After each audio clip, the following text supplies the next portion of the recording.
সুপ্রিয় শিক্ষার্থীরা, আসসালামু আলাইকুম। আশা করছি প্রত্যেকে ঘরে আছো এবং সুস্থ আছো। আজকে আমরা একাদশ দ্বাদশ শ্রেণীর জন্য সহপাঠ অংশের উপন্যাস যেটি রয়েছে সেটি নিয়ে আলোচনা করব। আমাদের উপন্যাসটি হচ্ছে লাল সালু। আমরা জানি এটি একটি সামাজিক সমস্যামূলক উপন্যাস এবং এটি 1948 সনে প্রকাশিত হয়। বিশিষ্ট কথাসাহিত্যিক, সাংবাদিক এবং কূটনীতিক সৈয়দ ওয়ালিউল্লাহ এই উপন্যাসটি রচনা করেছেন। সৈয়দ ওয়ালিউল্লাহ এই উপন্যাসে গ্রামীণ সমাজের বহির্লোক এবং অন্তর্লোকের সূক্ষ্ম গভীর রহস্য অত্যন্ত চমৎকারভাবে উপস্থাপন করেছেন। গ্রামীণ সমাজের মানুষের অন্ধবিশ্বাস, কুসংস্কার এবং শিক্ষার অভাবের কারণে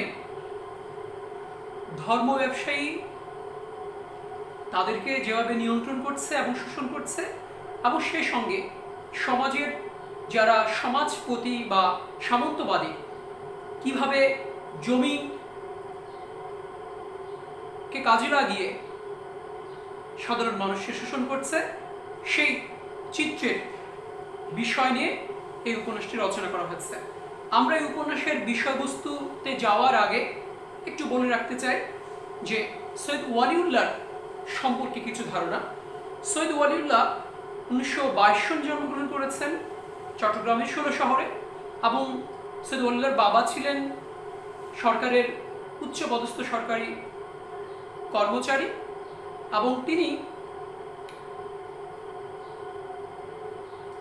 সমাজের একজন উচ্চ শ্রেণীর মানুষ হিসেবে সন্তানকেও উচ্চশিক্ষিত করেছেন, এবং পরবর্তী সময়ে কলকাতায় গিয়ে দ্য স্টেটসম্যান পত্রিকায় সাংবাদিকতার মধ্য দিয়ে সৈয়দ ওয়ালিউল্লাহর কর্মজীবন শুরু হয়েছিল। এবং পরবর্তী সময়ে আমরা জানি সৈয়দ ওয়ালিউল্লাহ পরবর্তী সময়ে বাংলাদেশের বিভিন্ন দেশে যে কনসুলগুলো রয়েছে বা হাইকমিশন রয়েছে সেখানে উনি চাকরি করেছেন। আবু সৈয়দ ওয়ালিউল্লাহর একটি বিশেষ বিষয় আমরা মনে করতে পারি, সেটা হচ্ছে 1971 সনে মুক্তিযুদ্ধের সময় তিনি এদেশের মানুষের মুক্তির জন্য, এদেশের স্বাধীনতার জন্য তিনি জনমত গঠন করেছিলেন ফ্রান্সে বসে, এবং 1971 সনের দেশ স্বাধীন হওয়ার আগে সৈয়দ ওয়ালিউল্লাহ ফ্রান্সে মৃত্যুবরণ করেছেন। সৈয়দ ওয়ালিউল্লাহর সাহিত্যকর্ম নিয়ে আমাদের কিছু কথা এখানে বলা প্রয়োজন। সৈয়দ ওয়ালিউল্লাহ লাল সালু উপন্যাসের সহ প্রায় 4টি উপন্যাস লিখেছেন, তার মধ্যে বাংলা 3টে এবং ইংরেজিতে 1টা। সৈয়দ ওয়ালিউল্লাহর লাল সালু উপন্যাসের পরে চাঁদের অমাবস্যা, কাঁদো নদী কাঁদো, এবং আরেকটি উপন্যাসের কথা এখানে বলতে হয়, সেটি ইংরেজিতে লিখেছেন দ্য আগলি এশিয়ান, যদিও খুব বেশি এটা জনপ্রিয়তা পায়নি।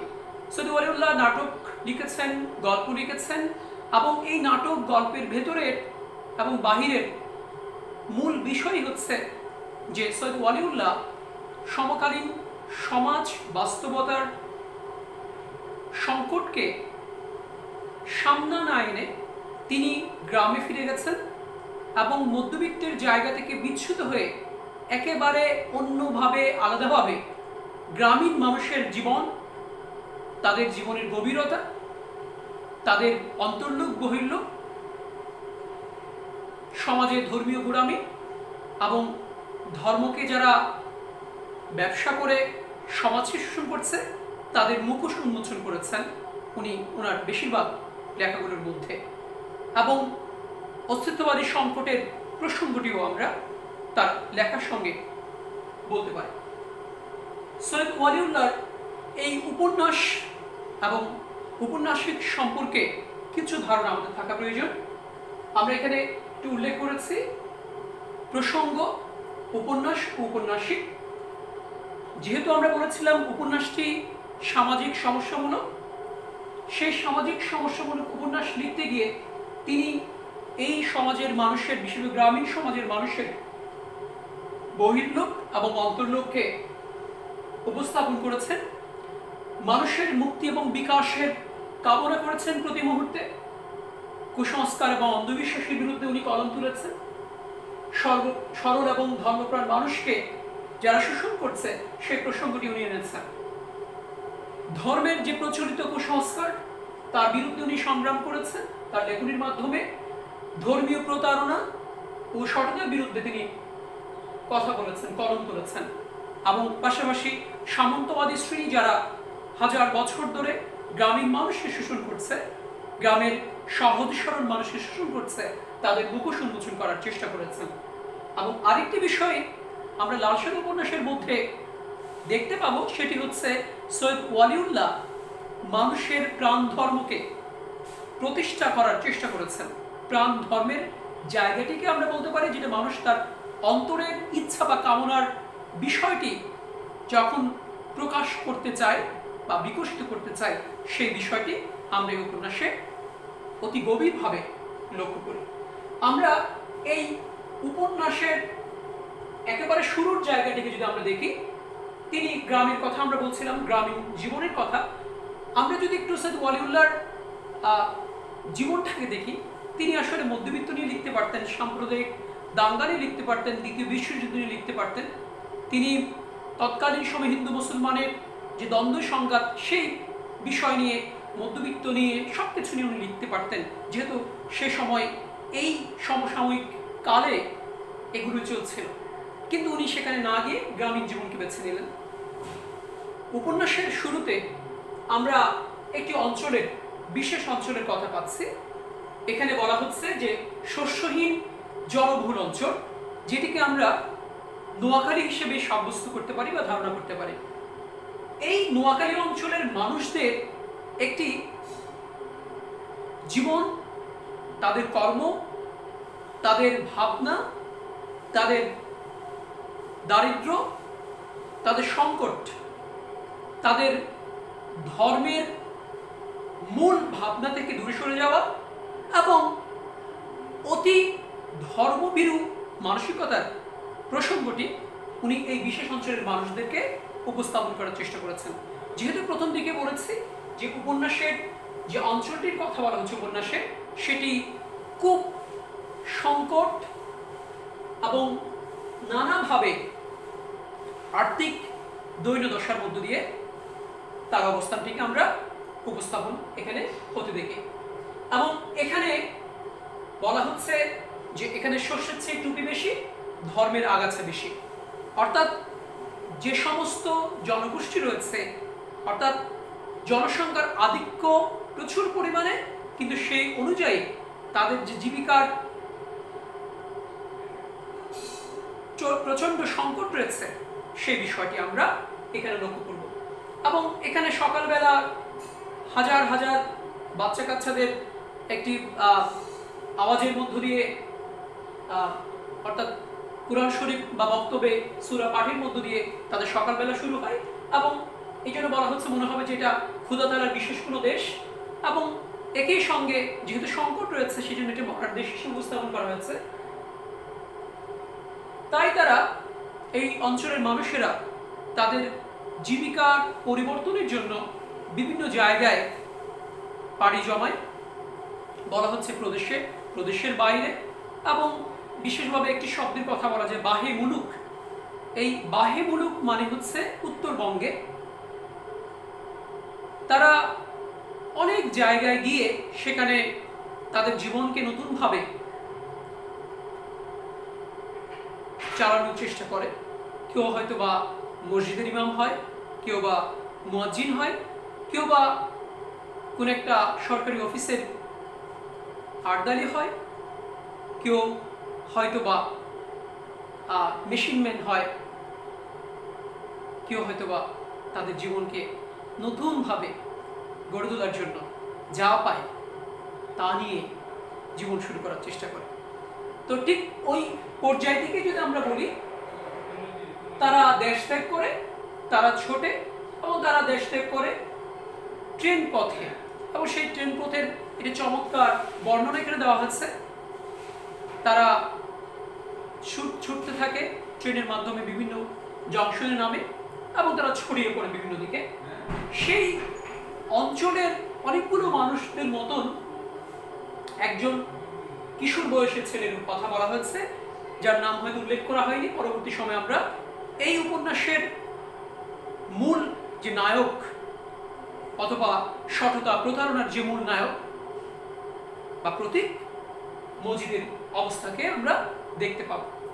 মজিদ প্রথম দিকে আমরা একটা গারু পাহাড়ের বর্ণনা পাচ্ছি এবং সেখানে একজন শিকারীর সঙ্গে একটি মসজিদের মৌলবী মজিদের সাক্ষাৎ হয় এবং সেই সাক্ষাতে মজিদ জানতে পারে যে শিকারীর পূর্বপুরুষেরা একটি অঞ্চলে, যার নামটি হচ্ছে মোহাম্মদনগর গ্রাম, অর্থাৎ যে গ্রামে মজিদ তার প্রভাব প্রতিপত্তি ক্ষমতার কেন্দ্রবিন্দুতে পৌঁছাতে সক্ষম হয়, সেই জায়গার কথা বলা হচ্ছে।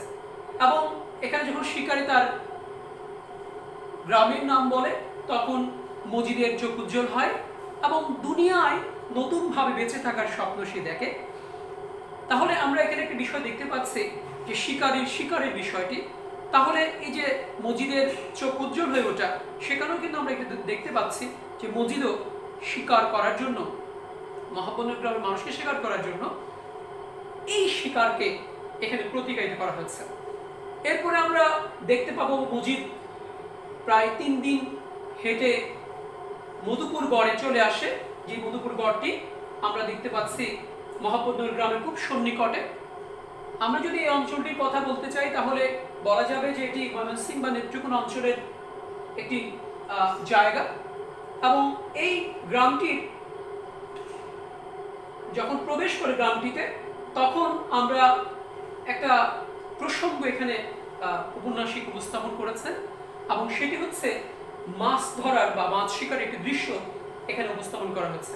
আমরা যদি আমাদের গ্রামীণ সমাজে দেখি তাহলে আমরা গ্রামীণ সমাজের মানুষদের মধ্যে এই যে মাছ ধরার বিভিন্ন ধরনের কৌশল, সেই কৌশলের বিষয়টি আমরা লক্ষ্য করি। এখানে কিন্তু এই মাছ ধরার কৌশলটাকে লেখক প্রতিকায়িত করেছেন মজিদের গ্রামে প্রবেশ এবং এই গ্রামের মানুষকে শিকার করা বা তাদেরকে তার নিয়ন্ত্রণে নিয়ে আসা, তাদেরকে শোষণ করা, সেই প্রক্রিয়াটির একটি প্রতীক হিসেবে এখানে আমরা উপস্থাপন করতে দেখি। এখানে তাহের এবং কাদের তারা মাছ ধরে, তাহের অতি সন্তর্পণে মাছ ধরার চেষ্টা করে কোচ দিয়ে এবং কাদের নৌকা চালাতে থাকে। মনে হচ্ছে পেজা তুলার মধ্যে যেভাবে নৌকা চলে সেরকম নিঃশব্দে নৌকা চলে। তো এখানে আমরা যখন মজিদকে দেখব, সেই মজিদ হচ্ছে মতিগঞ্জের সড়কে সে দাঁড়িয়ে উপর দিকে লম্বা হাত তুলে দোয়া করতে থাকে এবং পুরো ওই অঞ্চলের বা আশেপাশের অঞ্চলের মানুষ যারা রয়েছে, যারা কাজ করছে মাঠে, তো তারা যাতে তার এই বিষয়টির মধ্যে একটা সবাই আকর্ষণ বোধ করে সেটার জন্য। তো মজিদ যখন উপরে হাত তুলে তখন মতিগঞ্জের সড়কের খুব কাছাকাছি আমরা দেখি যে তাহের এবং কাদের চলে আসে এবং এভাবে দেখতে পায় মানুষজন। এবং পরবর্তী সময় আমরা দেখব যে মজিদ উত্তর দিকের সড়কের দিকে অর্থাৎ মোহাম্মদনগর গ্রামের দিকে প্রবেশ করতে থাকে। এবং এই যে প্রবেশটা, সেই প্রবেশটা আসলে নাটকীয় হয়েছে। আর মজিদ যখন প্রবেশ করে তখন যে ধরনের একটি পরিবেশ বা আবহাওয়া এখানে উপস্থাপন করা হয়েছে, সেটা কিন্তু উপন্যাসিকের স্বকৌশলী মনোভাবের একটি ফল। কারণ এখানে যখন বলা হচ্ছে তখন শ্রাবণের শেষাশেষি এবং আকাশ নীলাভ পড়া, অর্থাৎ গুমুট আবহাওয়ার একটি পরিস্থিতি বা পরিবেশ এখানে উপন্যাসিক উপস্থাপন করেছেন। আমরা এরপরে দেখব যে মজিদ যখন প্রবেশ করেই সেই এটা মাজারের ভাঙ্গাচোরা মাজারের দিকে চলে যায় এবং মাজারের দিকে চলে যাওয়ার পরে সেখানে আমরা দেখব খালেক ব্যাপারীর উঠোনে অনেক মানুষের জটলা হয় এবং সেখানে মজিদ আরেকবার নাটকীয়তার আশ্রয় গ্রহণ করে এবং সেটি হচ্ছে গ্রামের মানুষকে প্রচন্ড পরিমাণে গালিগালাজ করা, বেয়ালেন, জাহেল, যত ধরনের শব্দ রয়েছে এবং সেই শব্দগুলো এখানে আমরা প্রয়োগ করতে দেখব। এভাবে মজিদ খালেক ব্যাপারী, অর্থাৎ যেও আমরা বলেছি একজন শোষক, সেই শোষকের একটা সম্পর্ক স্থাপনের এখানে একটা বিষয় আমরা লক্ষ্য করেছি। আমরা মজিদের এই মোহাম্মদনগর গ্রামের উপস্থিতির সময় খালেক ব্যাপারীর পাশাপাশি আরেকজন মাতব্বরকে দেখতে পাই। তিনি হচ্ছেন মাতব্বর রেহেন আলী। কালু, মতি, সলমানের বাপ সহ আরো অনেকেই সেখানে উপস্থিত ছিল এবং প্রত্যেককে প্রচন্ড পরিমাণে বকাঝকা করতে থাকে এবং গালিগালাজ করতে থাকে এবং বলে যে আপনারা এভাবে একটি পীরের মাঝারকে ফেলে রাখছেন। এবং প্রথম দিকে আমরা দেখতে পেয়েছি মজিদ সুকৌশলে এবং অত্যন্ত চমৎকারভাবে যে পীরের নামকরণ করেছেন সেই নামটিও হচ্ছে মুদাসসির পীর, অর্থাৎ মুদাসসির শব্দের অর্থ হচ্ছে নাম না জানা বা অজানা। তাহলে আসলেই এখানে যে কোনো পীর নেই সেটি মজিদ ভালো করেই জানে। এবং পরবর্তী সময়ে আমরা দেখব যে এই মাজারটি শালু কাপড় দিয়ে মজিদ ঢেকে দেয় এবং আস্তে আস্তে করে সেখানে প্রচুর পরিমাণে পয়সা টাকা পড়তে থাকে এবং এখানে মজিদ তার আবাসস্থল গড়ে এবং সেখানে আমরা শামিয়ানা দিয়ে সেটা টাঙিয়ে রাখার বিষয় দেখি। এবং মজিদের শক্তির উৎস হিসেবে এই যে মাজারটি, সেই মাজারটি মোহাম্মদনগর গ্রামের শক্তির সবচেয়ে বড় উৎস হিসেবে লেখক উপস্থাপন করেছেন। আমরা মজিদের এই যে ক্ষমতার কেন্দ্রবিন্দুতে চলে আসার প্রাসঙ্গিকতায় যদি আমরা বলি, তাহলে প্রথম দিকে আমরা দেখব মজিদ খালেক ব্যাপারীর চিন্তা ভাবনা বা মতামতকে প্রাধান্য দিয়েছে, কিন্তু পরবর্তী সময়ে মজিদ আস্তে আস্তে করে সততা, প্রতারণা এবং শাসনের মাধ্যমে একজন সামন্তবাদী ভূস্বামীকেও নিজের কবজায় আনতে অনেকটা সফল হন। আমরা দেখব যে আসলে কথাগুলো, কোনো একটা বিচারের কথাগুলো শোনানো হয় খালেক ব্যাপারীর মুখ দিয়ে। আসলে সেই খালেক ব্যাপারীর কথাগুলো খালেক ব্যাপারীর কথা নয়, কথাগুলো হচ্ছে মজিদের। তো মজিদ এভাবেই তার অবস্থান তৈরি করে এবং আস্তে আস্তে করে সে প্রথম দিকে যখন তার আর্থিক অবস্থার পরিবর্তন দরকার তখন সে একটা বিধবা মেয়ে রহিমাকে বিয়ে করে এবং প্রথম দিকেই রহিমাকে তার কবজায় এনে ফেলে। মজিদ জানে যে রহিমাকে যদি সে কবজায় আনতে না পারে তাহলে কখনোই পুরো গ্রামবাসী কবজায় আনা যাবে না। সেজন্য যখন রহিমা হাঁটে মাটির মধ্যে তখন জুড়ে জুড়ে হাঁটতে গিয়ে মজিদ বলে যে অমন করে হাঁটিও না বিবি, মাটি গুসা করে। এভাবেই আস্তে আস্তে করে রহিমার অন্তরে মজিদের প্রতি ভক্তি, মজিদের প্রতি বিশ্বাস এবং অলৌকিক একটা শক্তি মাঝার থেকে মজিদ যে পায় সেটি রহিমা তার হৃদয়ে, তার মনের ভিতরে বিশ্বাস স্থাপন করে। আমরা পরবর্তী সময়ে দেখব যে রহিমা কাজ করে এবং রহিমার সঙ্গে কাজ করে হাসুনির মা এবং হাসুনির মায়ের প্রতিও একটা কামনা বা বাসনার জায়গা মজিদের মধ্যে আমরা লক্ষ্য করি। এবং যখন মজিদ তার এই প্রভাব প্রতিপত্তিকে, তার শাসনকে, তার শোষণকে প্রতিষ্ঠা করতে যায় তখন আমরা প্রধানত 5টা চরিত্রের মজিদের এই কর্মকাণ্ডে বাধা হিসেবে মজিদ দেখেছে এবং এই যে বাধা হিসেবে দেখার পরে মজিদ তাদেরকে সাহায্য করার জন্য বিভিন্ন ধরনের ছল ছাত্রীর আশ্রয় গ্রহণ করেছে এবং সুকৌশলে কি করতে হবে সে কাজগুলো সে অনেকটা খুব কঠোরভাবে করতে সক্ষম হয়েছে। আমরা যদি একটু প্রথম দিকে দেখি, মজিদ তার এই গ্রামে প্রতিষ্ঠা পাওয়ার ক্ষেত্রে প্রথম যে বাধা বা প্রথম যে কাজ সেটিকে আমরা দেখতে পাই যে তাহের এবং কাদেরের বাপ। আমরা যতগুলো এখানে এই উপন্যাসের মধ্যে পরিবারের কথা জানি সেখানে তাহের এবং কাদেরের বাবা, তার মা যেটা বুড়ি এবং তাদের সন্তান তাহের, কাদের এবং আরেক ভাই যে ক্যারায়া নদীর মাঝি হতে চেয়েছিল, যে ক্যারায়া নৌকার মাঝি হতে চেয়েছিল, রতন এবং হাসুনির মা, এরা প্রত্যেকে কিন্তু এই একটা বড় পরিবারের অংশ।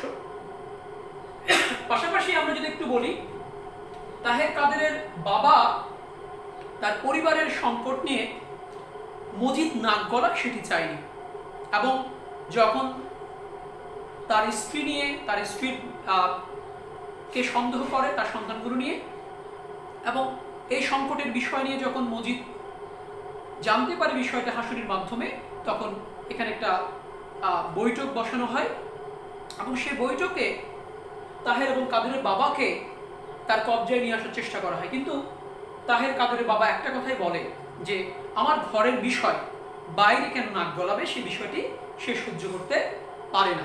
এবং এখানে কিন্তু আমরা এই চরিত্রটার নাম না থাকলেও তার যে পৌরসত্ব, তার যে অধিকারের জায়গাটি, সে বিষয়টি কিন্তু আমরা খুব জোরালোভাবে এই উপন্যাসের মধ্যে লক্ষ্য করি। আমরা তাহের কাদেরের বাবার জায়গা করে আমরা যেটা দেখি, সেটা তাহের কাদেরের বাবা যখন তার মেয়েকে পিটায় এবং পরবর্তী সময়ে বিভিন্ন কৌশলে একটি ঘটনার বর্ণনার মাধ্যমে মজিদ তাকে কবজা করে এবং অবশেষে আমরা জানি যে সে নিরুদ্দেশ হয় অনেকটা মজিদের এই আক্রমণের ফলে। আর দ্বিতীয় যে বিষয়টি সেটা হচ্ছে, আমরা পাশের গ্রামে যদি একটু দেখি যে এই মোহাম্মদনগর গ্রামের পাশেই আওয়ালপুর গ্রাম, এবং সেই আওয়ালপুর গ্রামের মধ্যে একজন পীরের আগমন ঘটে, যাকে আমরা নাম দিয়েছি মৌসুমী পীর। অর্থাৎ যখন ফসল পাকে এবং মানুষের বাড়তি কিছু টাকা পয়সা হয়, তখন এই পীরের আগমন ঘটে।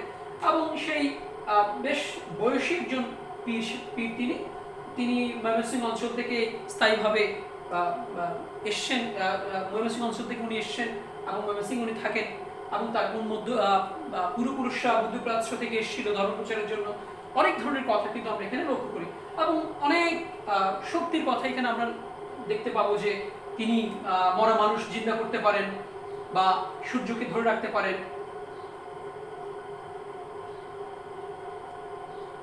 ফার্সি বয়েদ বলে, ফার্সি বয়েদ, এবং এই উপন্যাসের মধ্যে এই ফার্সি বয়েদটা আমরা অনেকে জানি সেটি, এবং সেটি হচ্ছে সোহবতে সোয়ালে তোরা সোয়ালে কুনাত, সোহবতে তোয়ালে তোরা তোয়ালে কুনাত।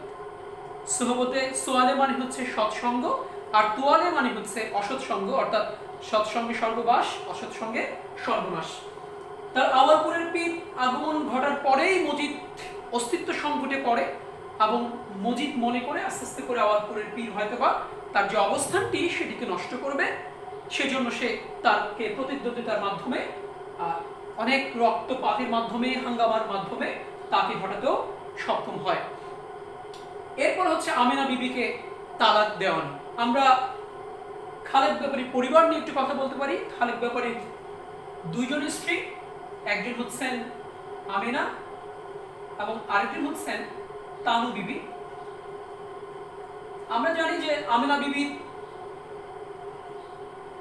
কোনো সন্তান হয়নি, নিঃসন্তান, আর তানু বিবি সন্তান আছে।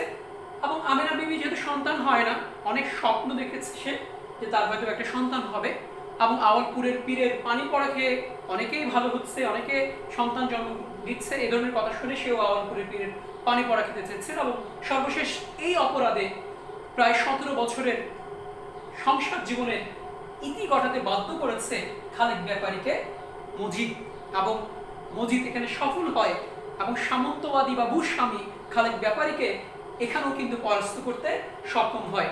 এবং আমেনা বিবি, যাকে 13 বছর বয়সে খালেদ ব্যাপারী সংসারে নিয়ে এসেছিল, 17 বছর পর অর্থাৎ 30 বছর বয়সে আমেনা বিবিকে তালাক দিতে বাধ্য করানো হয়। এরপরে আমরা দেখব আক্কাস নামের একজন শিক্ষিত যুবক গ্রামে স্কুল প্রতিষ্ঠা করতে চেয়েছিল এবং এই আক্কাসকেও গ্রাম ত্যাগ করতে সে বাধ্য করে এবং সেখানেও একটা কৌশল করে। বৈঠকের মাধ্যমে সেখানে বলা হয়েছে যে তার দাড়ি কই, তোমার দাড়ি কই মিয়া, এবং মুদাব্বের যে হচ্ছে আক্কাসের বাবা, তাকে উত্তেজিত করা হয়েছে এবং সে বলেছে যে আবার যদি সে স্কুলের কথা বলে তাকে কেটে গাঙে ভাসিয়ে দিবে, এই ধরনের কথা কিন্তু বলা হয়েছে। এবং সর্বশেষ যেটিকে আমরা দেখতে পাচ্ছি সেটা হচ্ছে জমিলাকে নিয়ন্ত্রণ। আমরা কিছুক্ষণ আগেই বলছিলাম মজিদ সততা বা প্রতারণার প্রতীক হলেও এখানে কিন্তু জমিলার যে বিষয়টি রয়েছে সেখানে যদি আমরা একটু বলি, জমিলাকে বিয়ে করার জন্য, অর্থাৎ একটা অল্প বয়সী মেয়েকে বিয়ে করার জন্য মজিদের একটা কামনা বাসনার জায়গাটি রয়েছে। আমরা মজিদকে পরিপূর্ণভাবে কামনা বাসনাহীন কোনো প্রতীক চরিত্র হিসেবে উপস্থাপন করতে এখানে পারি না, কারণ এখানে মজিদকে কিন্তু আমরা বিভিন্ন দৃশ্যকল্পের মধ্যে বিভিন্ন বিষয় উপস্থাপনের মাধ্যমে মজিদের যে কামনা এবং বাসনার এবং যৌন জিজ্ঞাসার যে জায়গাটি সেটি কিন্তু আমরা লক্ষ্য করেছি। জমিলাকে যখন সে বিয়ে করে, জমিলা খুব অল্প বয়সী এবং জমিলা চঞ্চল প্রকৃতির, অনেকটা বেড়াল ছানার মতন। এবং জমিলাকে যখন বিয়ে করতে গিয়েছিল, এটাও একটা খুব মজাদার বিষয় ছিল যে জমিলা মজিদকে দেখার পরে মনে করেছিল তিনি হচ্ছেন দুলার বাপ, এবং যখন সে ঘরে আসে রহিমাকে দেখার পরে মনে হয়েছিল সে হচ্ছে তার শাশুড়ি, অর্থাৎ ছেলের মা হচ্ছে রহিমা। আমরা জমিলার যে বিষয়টি রয়েছে সে বিষয়টিকে আমরা ভেতরের পরিবারের বিষয় হিসেবে উপস্থাপন করতে দেখেছি, আর বাকি যে 4টি ঘটনা সেই ঘটনাগুলোকে আমরা এখানে বাইরের ঘটনার সঙ্গে উপস্থাপন করেছি। আমরা একটি কথা বলেছিলাম প্রথম দিকে, মানুষের প্রাণ ধর্মের প্রতিষ্ঠা। একজন মানুষ সত্যের জায়গায় উদ্ভাসিত হবে, সেটি স্বাভাবিক। আমরা মজিদ চরিত্রের মধ্যেও কিন্তু মাঝে মধ্যে এই ধরনের চেতনার প্রতিষ্ঠা পাওয়ার জন্য চেষ্টা, তার মনের বিভিন্ন ধরনের যন্ত্রণাকে লক্ষ্য করেছে, কিন্তু মজিদ কিন্তু শেষ পর্যন্ত নবজন্ম গ্রহণ করেন। কিন্তু আমরা এখানে দেখব যে এখানে তাহের কাদেরের বাবা আওয়ারপুরের পীরকে হটানোর জায়গা থেকে বা আমিনা বিবিকে তালাক দেওয়ার জায়গা থেকে, আকাশে গ্রাম ত্যাগ করতে বাধ্য করানোর জায়গা থেকে বা জমিলাকে নিয়ন্ত্রণ করার চেষ্টার জায়গা থেকে সবচেয়ে যেটি প্রাণ ধর্মের প্রকট বা প্রবল প্রতিষ্ঠা লাভ করেছে সেটি কিন্তু আমরা জমিলার চরিত্রের মাধ্যমে উপস্থাপিত হতে দেখি। অর্থাৎ মজিদের যে নিয়ন্ত্রণ বা শোষণ, তার বিরুদ্ধে জমিলার একটা প্রতিবাদী চিন্তা এই উপন্যাসে বিভিন্নভাবে উপস্থাপিত হয়েছে। আমরা যদি একটু বলি, এখানে জমিলা যদি এই উপন্যাসে নায়ক হিসেবে তাকে সাব্যস্ত করি তাহলে অনেকটা যথার্থ হবে, কারণ মজিদের সততা, প্রতারণা অথবা তার যে শোষণ বা নিয়ন্ত্রণকে একেবারে ছিন্ন ভিন্ন ক্ষত বিক্ষত করতে সক্ষম হয়েছে জমিলা। কারণ গ্রামের অন্যান্য মানুষরা শেষ পর্যন্ত মজিদের উপরে বিশ্বাস স্থাপন করলেও জমিলা প্রথম থেকে মজিদের নিয়ন্ত্রণকে সহ্য করেনি এবং এই নিয়ন্ত্রণগুলোকে বিভিন্নভাবে সে প্রতিহত করার চেষ্টা করেছে। এমনকি আমরা দেখতে পাবো যে মজিদের মুখে থুতু পর্যন্ত ছিটিয়েছে, থুতু দিয়েছে জমিলা। তো আমরা প্রিয় শিক্ষার্থীরা, আমরা যদি এই উপন্যাসটাকে আরেকটু বোঝার চেষ্টা করি তাহলে আমরা কিছু গুরুত্বপূর্ণ লাইনের কথা বলতে পারি, যে লাইনগুলোর মধ্যে দিয়ে উপন্যাসটাকে খুব সহজে বুঝতে সক্ষম হব। আমরা যদি বলি যে যখন এখানে মজিদ প্রবেশ করে তখন রহিমাকে নিয়ন্ত্রণের মধ্য দিয়ে বা রহিমার রাস্তা অর্জনের মধ্য দিয়ে গ্রামের অন্যান্য মানুষকে নিয়ন্ত্রণ করা সম্ভব হবে, সে ধরনের একটি লাইন রয়েছে। বলা হচ্ছে যে রহিমা যেন গ্রামের লোকেরা যেন রহিমারই অন্য সংস্করণ, গ্রামের লোকেরা যেন রহিমারই অন্য সংস্করণ। অর্থাৎ রহিমা যেমন মজিদকে ভয় পায়, ঠিক তেমনি ভাবে গ্রামের মানুষরা মজিদকে ভয় পায় এবং মানুষ বিশ্বাস করে মজিদের শক্তি আসে হচ্ছে ওই যে ঝালরওয়ালা যে মাজারটি রয়েছে মাছের পিঠের মতন, সেই মাঝার থেকে আসে। এবং আমরা আস্তে আস্তে করে যদি এখানে শোষণের জায়গায় দেখি তাহলে খালেক ব্যাপারী এবং সেই সঙ্গে আমরা মজিদের কথা বলতে পারি যে মজিদ শোষণ করছে ধর্ম নিয়ে এবং অন্যদিকে খালেক ব্যাপারী শোষণ করছে জমি নিয়ে। এবং এই জন্য বলা হচ্ছে একটি লাইনের মধ্য দিয়ে, সজ্ঞানে না জানলেও তাদের পথ এক একটা, অর্থাৎ খালেক ব্যাপারী এবং মজিদ দুজনে শোষক। এরপরে যদি আমরা বলি যে বিশ্বাসের পাথরে খোদায় সে চোখ, অর্থাৎ একেবারে উপন্যাসের সর্বশেষ লাইনে আমরা যখন দেখব যে শিলাবৃষ্টি হয়েছে গ্রামের মানুষ, তখন কিন্তু গ্রামের মানুষরা মসজিদের কাছে এসে তাদের এই শিলাবৃষ্টি থেকে বা ঝড় থেকে বাঁচানোর জন্য হাহাকার, এই জমিগুলো ফসলগুলোকে বাঁচাতে তাদের মধ্যে যে হাহাকার লক্ষ্য করি, সেখানে কিন্তু মসজিদ যখন বলে নাফরমানি করিও না, আল্লাহর উপর তোয়াক্কুল রাখো, খুদার উপর তোয়াক্কুল রাখো, তখন কিন্তু এই গ্রামের মানুষরা মসজিদের এই কথায় বিশ্বাস করে এবং এই বিশ্বাসের পাথর অর্থাৎ তাদের যে কূপমণ্ডতা, তাদের যে অন্ধবিশ্বাস, সেই অন্ধবিশ্বাসটি আসলে শেষ পর্যন্ত রয়ে যায়। আমরা এইরকম করে অনেকগুলো লাইন বা উদ্ধৃতি রয়েছে, যে উদ্ধৃতিগুলোর মধ্য দিয়ে উপন্যাসের বিভিন্ন ঘটনা সংস্থান এবং বিভিন্ন ধরনের যে বিশ্লেষণ, সেগুলোকে আমরা অত্যন্ত চমৎকারভাবে লক্ষ্য করতে পারি।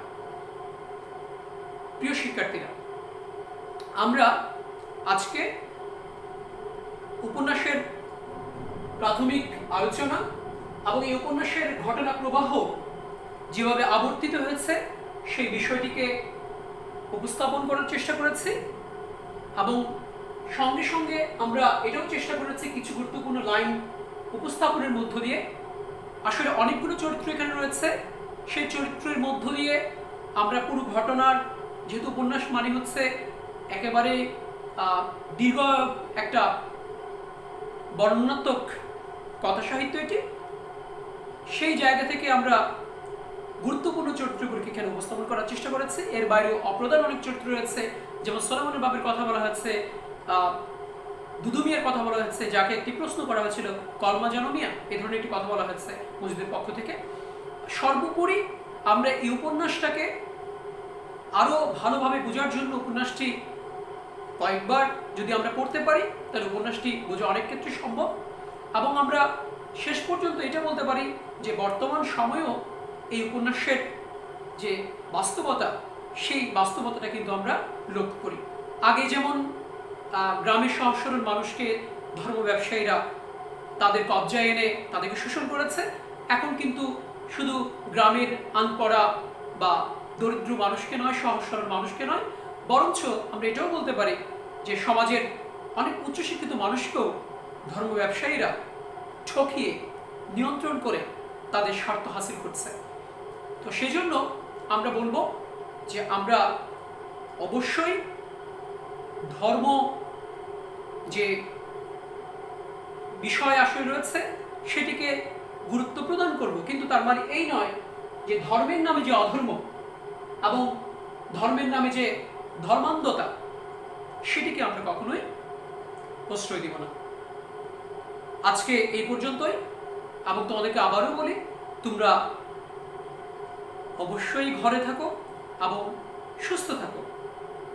সবার জন্য অনেক শুভকামনা।